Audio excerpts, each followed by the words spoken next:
Eu estranhei muito o pouco caso que a mídia, sobretudo a mídia impressa aqui do Rio Grande do Sul, emprestou a essa decisão da 22ª Câmara Civil do Tribunal de Justiça, que por unanimidade decidiu que o ex-governador Olívio Dutra mandou mesmo a Ford embora para a Bahia. Essa é uma discussão que já tem 17 anos aqui no Rio Grande do Sul. O pessoal ligado ao Olívio, principalmente o PT, tem insistido ao longo de todos os anos, não foi, o Olívio não mandou a Ford embora, onde é que se viu uma coisa dessa? Foi a Ford que quis ir embora, recebeu vantagens de incentivos fiscais numa articulação feita pelo ex-governador Antônio Carlos Magalhães e o presidente Fernando Henrique Cardoso, e levantou acampamento aqui do Rio Grande do Sul. Os defensores dessa tese, eles simplesmente ignoraram tudo o que aconteceu. Simplesmente ignoraram tudo o que aconteceu. Agora a 22ª Câmara Civil do Tribunal de Justiça botou uma pá de cal nisso aí. Foi uma decisão unânime. Até, se quiserem recorrer, até podem recorrer, mas vai ser assim, olha, na base das perfumarias, porque não tem mais o que fazer. Uma decisão unânime dessa não tem, sobre mérito não tem mais o que discutir. O Estado até, e os que moveram uma ação popular também contra a Ford, venceram em primeira instância, mas foram fulminados por uma decisão unânime de todos os desembargadores reunidos. É uma causa de 12 anos.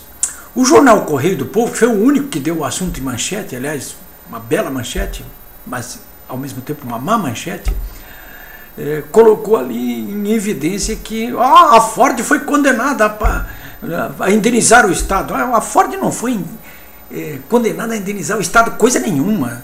Quem assistiu o julgamento, quem vai ler o acordo, vai chegar à conclusão plena do seguinte: o que aconteceu é que a Ford terá que devolver em valores atualizados 22,7 milhões em dinheiro que recebeu na forma de empréstimo do governo Brito e que não utilizou porque simplesmente não levou o projeto adiante, né? E não levou o projeto adiante exatamente porque o Olívio Dutra se negou a assinar, a cumprir o contrato que o governo Brito tinha estabelecido com a Ford, que garantiria a sua vinda para o Rio Grande do Sul. O que estavam pedindo aí era alguma coisa assim, realmente, se isso acontecesse, claro que a Ford não ia quebrar, mas teria que indenizar o Estado aí pelo mal feito, numa importância de alguma coisa como R$1 bilhão. Eu fosse a Ford agora, eu simplesmente chegava a um acordo com o Tesouro, que o Tesouro está precisando de dinheiro mesmo, e pagava esses 22 milhões e acaba com essa história de uma vez por todas, até porque a Ford é uma marca bem conceituada aqui no Rio Grande do Sul, fornece inclusive para o Estado, para todo mundo, né? E tinha que acabar com essa... E além disso, pegou mesmo aquele dinheiro do empréstimo, não devolveu, tem que devolver, isso aí. Mas isso é outra coisa, uma coisa, outra coisa. O pessoal está querendo misturar aí laranja com banana, mas não dá para, né?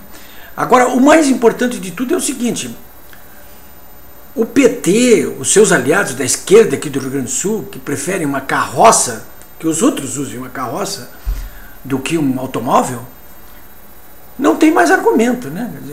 O Olívio pode ser caracterizado sim como um exterminador do futuro. Porque na época, o Rio Grande do Sul seria outro hoje. Teria outro tipo de economia, como Minas teve depois que chegou a Fiat lá. Porque o que quis fazer o Brito aqui era exatamente mudar aquele paradigma econômico de dependência da agropecuária e implementar um cluster automobilístico aqui, na área dinâmica da nossa indústria, que puxaria toda a economia industrial e, portanto, a economia do Estado. Para isso ele trouxe a General Motors aqui. Aliás, eu fui na inauguração da fábrica da General Motors aqui em Gravataí. Paradoxalmente, essa fábrica foi inaugurada pelo Olívio, quer dizer, quem fez tudo foi o Brito.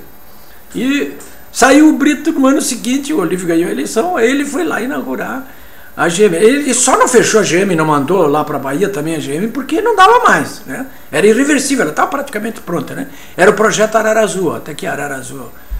Isso aqui é que a GM, na época, ela distribuiu para os seus convidados ali em Gravataí, né? Gravataí hoje é o 5º ou 6º município mais importante do estado, né? Não estava nem entre os 10 primeiros quando a GM chegou lá. tem orçamento para mais de R$500 bilhão. Na época não tinha nem 30 milhões de reais.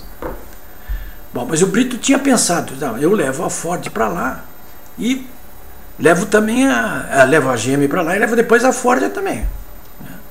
Com isso eu consigo formar um cluster, né? Um conjunto de indústrias automotivas que teriam escala, por exemplo, para permitir a atração aqui para o Rio Grande do Sul de fábrica de pneus, né?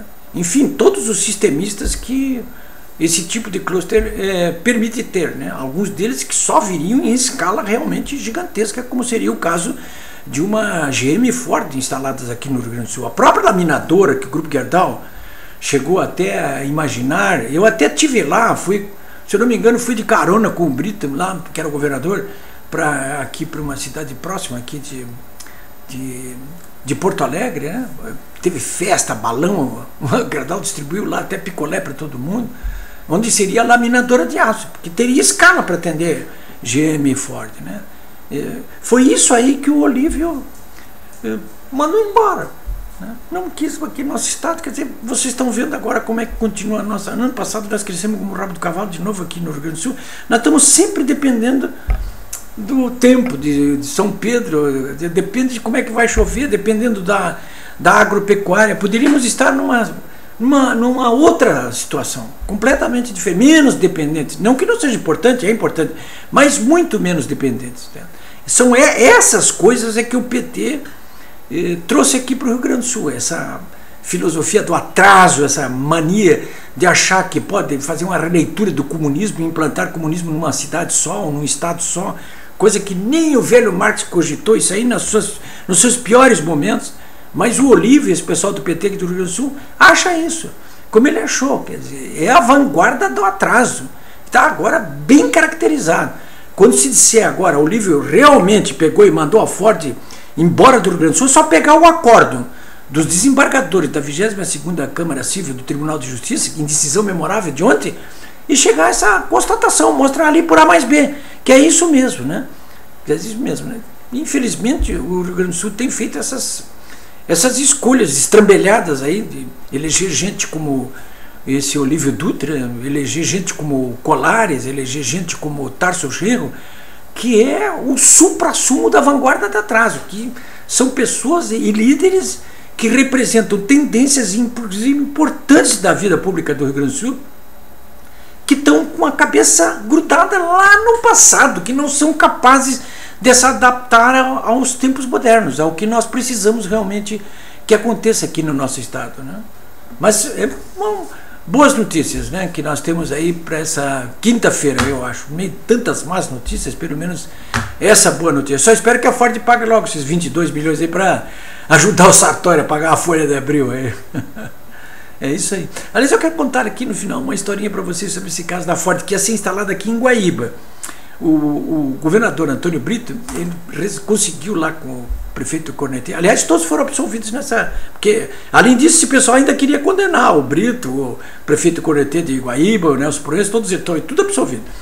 Bom, e aí o Brito conseguiu uma área lá no município de Guaíba, né? E o MST, assulado pelo PT, o telefone aqui está terrível. Assulado pelo PT, o MST estava ameaçando invadir aquela área, né? E o Antônio Brito chamou um assessor dele, que era uma pessoa muito disposta, e disse para ele o seguinte: olha, preciso impedir que o MST invada lá aquelas áreas. Uma área de baixio, perto de... O arroz no Rio Grande do Sul é irrigado, então, de irrigação de lavoura. E o assessor do Brito então perguntou para ele: você quer que eu impeça isso com sangue ou sem sangue? Ah, claro, sem sangue, né? Usa inteligência. E o assessor não teve dúvida, foi lá, combinou com os vizinhos, que eram os lindeiros da área, que eram donos de lavouras irrigadas, e abriu os canais de irrigação para cima da área, né? Claro que esse pessoal do MST gosta de conforto, né? Nossa última manifestação em Porto Alegre está tudo em hotel aqui. Não iam ficar lá numa área, botar suas barracas, né, numa área alagada. Enfim, está lá essa área até agora lá, poucas empresas. É isso aí, senhores. Eu volto amanhã.